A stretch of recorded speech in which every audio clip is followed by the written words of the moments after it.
Alright guys, we're going to get started on this car again today. It's been a few days since I've been able to do anything with my back, and then also with the virus that's been going around. So, feeling okay enough today to get to work on this a little bit, but I'm going to get started on the console for the shifter again. I got in all of the parts and pieces I needed for the Camaro shifter, so I should be able to get this at least mostly mocked up today. I'm going to get y'all spun around here. We're going to start looking at what I'm going to have to do. I am going to have to cut this plate up just a hair bit. And later on, I might actually get to go do some picking for some parts. Up north of me here, somebody's got a couple of old 374s that they are parting out. So I might find some parts that I was actually looking for. Let's go ahead and get working on this. And maybe even later, we can work on the engine a little bit. If y'all hadn't seen the short, I got the 6.2 and the 6L80. So we'll get to work. So what we're working with here is this is the plate that I have to, that goes here on the Javelin. The shifter, let's see, that's all the way this way is park. The shift cable comes from here out the front to the transmission. This is going to be sitting down there, and that's pretty much that. But the shifter is going to be sitting it's going to be sitting on the pan, but this right here, this whole console's got to be raised up. So I've got to get the height of the console correct, but the console can only sit in one place. And so I have to get that correct to begin with. But what I can do is I can get this plate right here correct, because I know no matter what, this is the distance right here that they have in here for the shifter to move. That's too much. That's more than what it actually needs. But I know that I need to make that work with this. From here to here is almost the exact same dimensions from here to here. So it's almost perfect. But from measuring, right here's the center line of the distance traveled on the Javelin, or here's the center line of the distance on the Camaro. When I line them up, I basically just need to cut this whole back end right here off, this T-piece, and then trim here and here, and then cut out this center section here, and this should go right in there. It's a little bit more complicated than that, but I'm going to set it in there, and then I'm going to take and epoxy it in place. Then all this should be correct then. This can all sit in there. Now, this piece right here. So how this stacks up is from ShiftWorks, you end up having their plate here. Park, reverse, neutral, drive, manual. This is for the 6L80. This is what they sell for that. So this will go in there like that. Sits in there just like that, real nice. On top of that, you have a black backing plate that sits in there. Now, if you look at this backing plate, it does not cover up the ends of the clear plate. And the reason that is you have a light plate, light mounting plate. So this goes over here like that. It has some speed nuts that lock it down, but then you also have rubber gaskets that fit in here also, one on either side here, then one on either side of the shifter, and what that allows is it just keeps dirt and junk from getting down in between. Once all that right there is put together, and you turn on, like if you have your, this right here does not show like what gear you're in like the Javelin one did, but you're pretty much lining up wherever your shifter is. Whenever you put in the lights here and here at night, when you have your your lights on, it actually makes this whole indicator glow. So it actually looks really nice.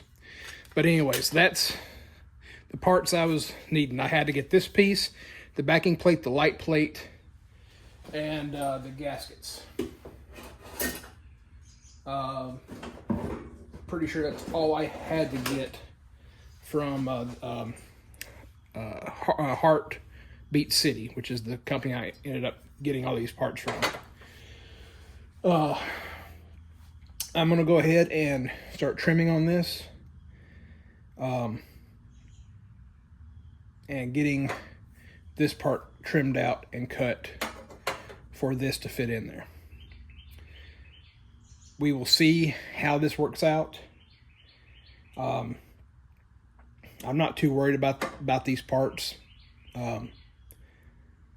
If I need to, I think I've got the place I was going to go look today. He's got an extra one of these right here. Either way, I'm making this work. This is one of those things where you just gotta trust the process, start cutting. We can make it work.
All right, I got a little bit too busy today. Didn't get much done out here. I ended up having to cut more of this off than I was wanting to, but what I realized is that right now these two pieces right here are separate.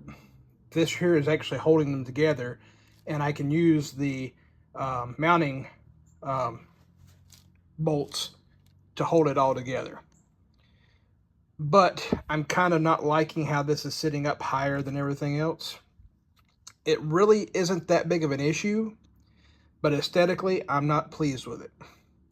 So my thought is to actually take and cut this out around this and actually set this down the same level and use an epoxy to epoxy this to this, hold it together.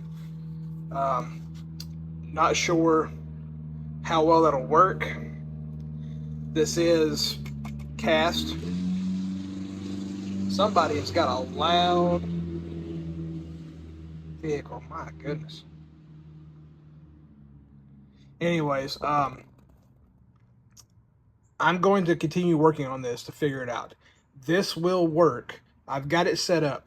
The gaskets that they send me this will work the way I want them to.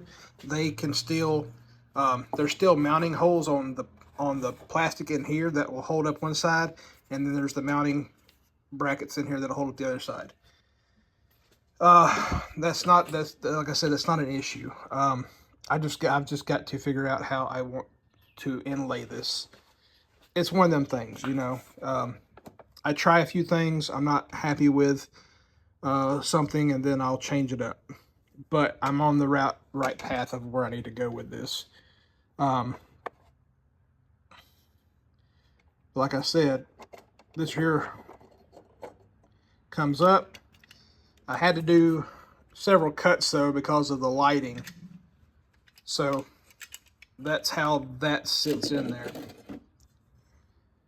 But this piece right here is what actually holds it all together.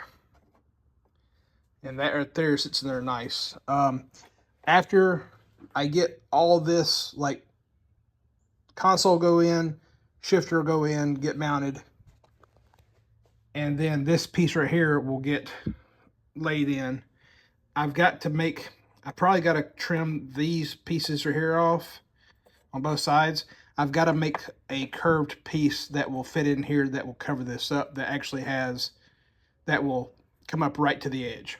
So I've got to make a piece that will lay over this right here to cover that up. It's just one of them things. It's just going to take a little time. It's hard to do it on video, especially when I'm trying to do something like this that I don't have an idea for yet. But we will get there. So just have patience on that.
All right, so this is as far as I'm going to go today with this. I'm going to go ahead and throw the intake back on top just to keep stuff from going down inside of it.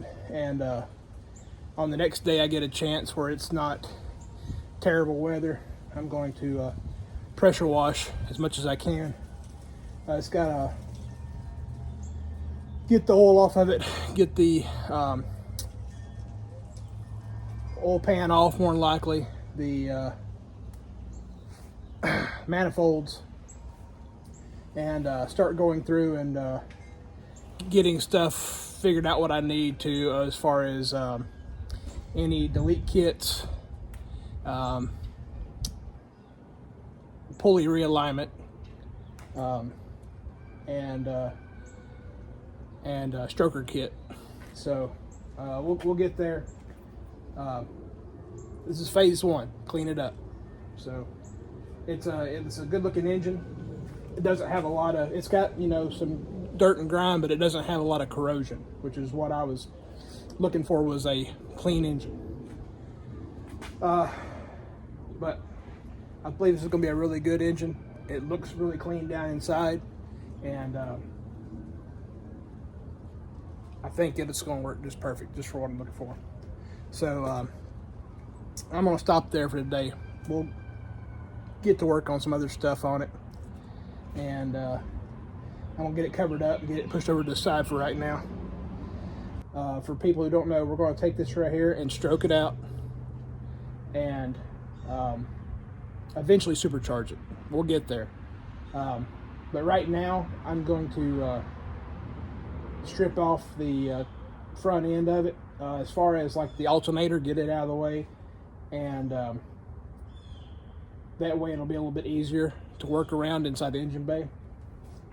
And I've got to get the front suspension in so I can get this bolted up and make sure I don't have to raise my trans tunnel. There's a possibility, looking at it now, the other transmission was about the same, But the other engine, to be honest, this engine actually looks smaller.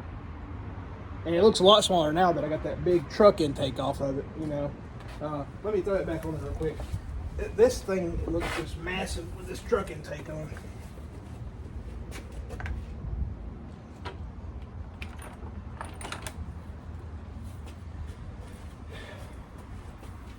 But with that newer intake, the newer intake sits down here. It'll make it look a lot nicer, a lot shorter. And once I get that oil pan on, that the other oil pan that flops it around so it'll fit inside this car. But I think it's going to be a good motor for us.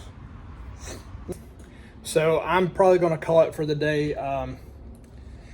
I didn't get much done. Still having to go around and get a few things situated. I will get out here and get more stuff done as it goes. You know, it was raining part of the day, but now it's nice. Hopefully in the next couple days or so I can get out here and we can actually get some of this stuff fit in. As far as getting the shifter in place so I can figure out how high I need to raise the center console. A few other things here and there, you know, we can do. I was going to go ahead and start going through all of the interior parts and cleaning those and painting those and then bagging them separately and storing those to get them out of the garage here, because even the ones that I've already done are dirty, and so I need to get some of that stuff out of here. And we need to get that steering wheel column, the steering column in place, and here and there other little things, but we'll get it. Anyways, I keep rambling. Thank you for liking, sharing, subscribing. We'll see you next time.